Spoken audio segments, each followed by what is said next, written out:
Hello and welcome to the 17th episode of From the Heart of the Jakuls.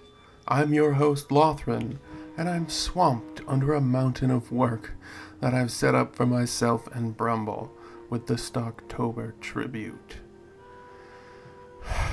So let's just dig right in, shall we? Go fetch your favorite snack.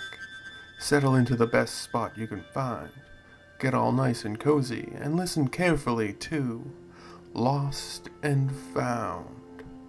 Dent sorted through the pile one last time. He might be able to fix it. Maybe. A few more of the parts or something to help him would be nice. Blast!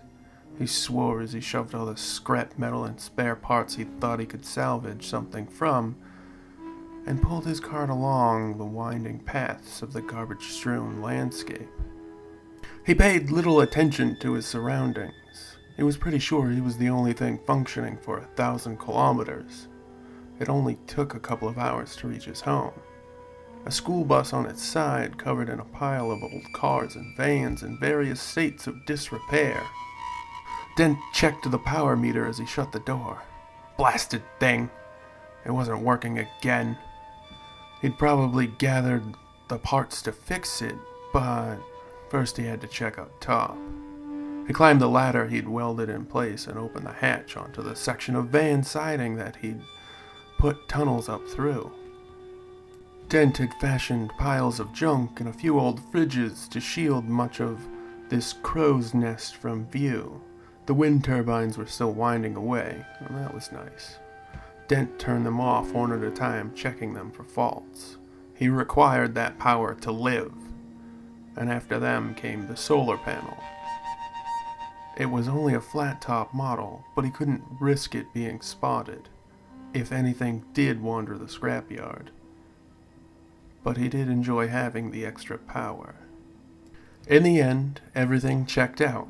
So Dent went back down the stairs to work on what he'd gathered during the day.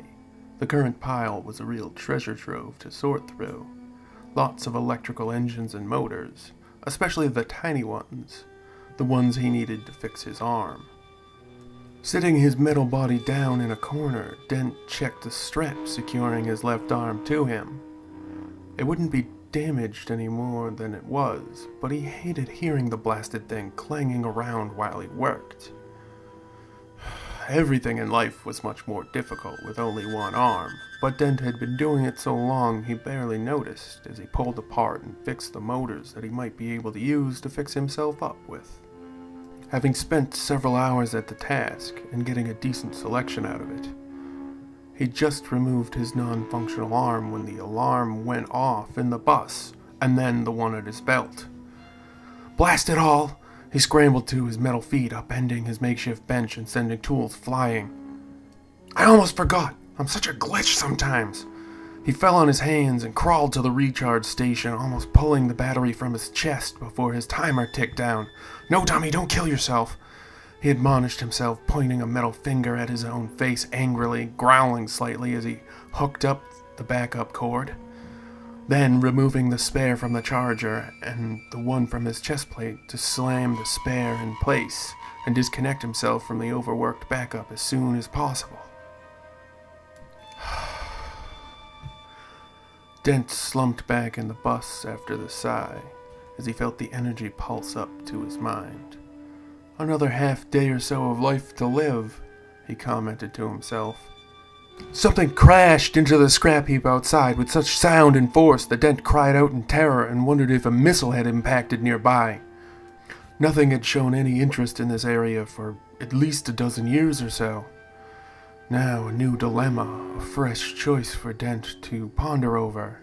He rotated the periscope and searched till he found the smoking impact zone. There. Not too far off. Shit. He swore, but really he was thinking, what should he do now? What choice to make? For one, the distance was about as far as he could make it, just judging roughly. He'd be pushing his extra batteries, and those were running out. But if this was a ship, It would have batteries of its own or something else he could use just like it. Maybe better. But then there was his arm. He'd need to bring the rifle, just in case. But that would be difficult to shoot and impossible to reload with only one arm. What should he do? On the other hand, if he waited too long, someone might come for the ship. It could be part of a fleet. They could be on their way already. But if it wasn't automated and there was a survivor, what would he do then? He wasn't going back. Dent would never go back. His memory core would shut down for the final time and erase itself. He'd let all his long life be wiped away. Or even the final solution before he went back. He twisted his head to stare at the bomb at the end of the bus. He'd built it. His final solution. If they came here, and he was here when they came, he wasn't going back.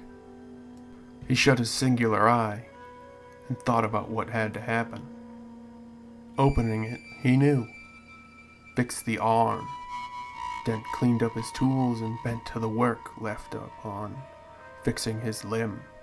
He'd need it for the rifle, hands down. If there was a survivor, they'd be expected to survive for the standard of 1 week before retrieval protocol. Even if not, they weren't going to strip the crash site for everything valuable unless they were scrappers, and scrappers would have found him long ago. He needed the rifle, and thus Dent needed his arm, and so he had to bend down and fix that before he could go anywhere. So the right play was to wait, prepare and repair, maybe fix the cart, recharge a few spare batteries, look for 1 or 2 more, maybe rig up an emergency exchanger. It'd be dangerous. He'd probably have to put it on a radio signal. He couldn't write another program. He didn't have the hardware for it. But he could collect the right parts, maybe make an exchanger, switch out batteries in the field. It might work.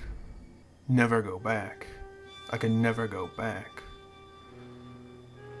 Dent flicked on his plasma cutter to slice apart a bit of Arrhenius steel on a motor.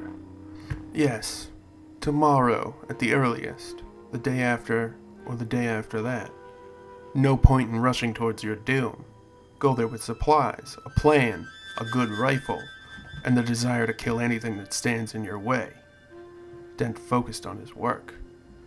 There was so very much of it to be accomplished as of yet.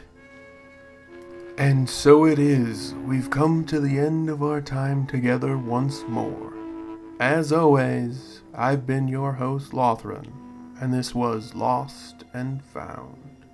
Another tale right from the heart of the Jakuls. I hope you enjoyed it as much as I have. As usual, I leave you in the expert hands of Brumble. Take us out, little worm. Hello and good night, everyone. Please leave your comments down below. Like and share to help us grow. And feed hungry Brumble. That's me. And don't forget, we encourage each and every one of you to stay safe out there. Goodbye. Goodbye.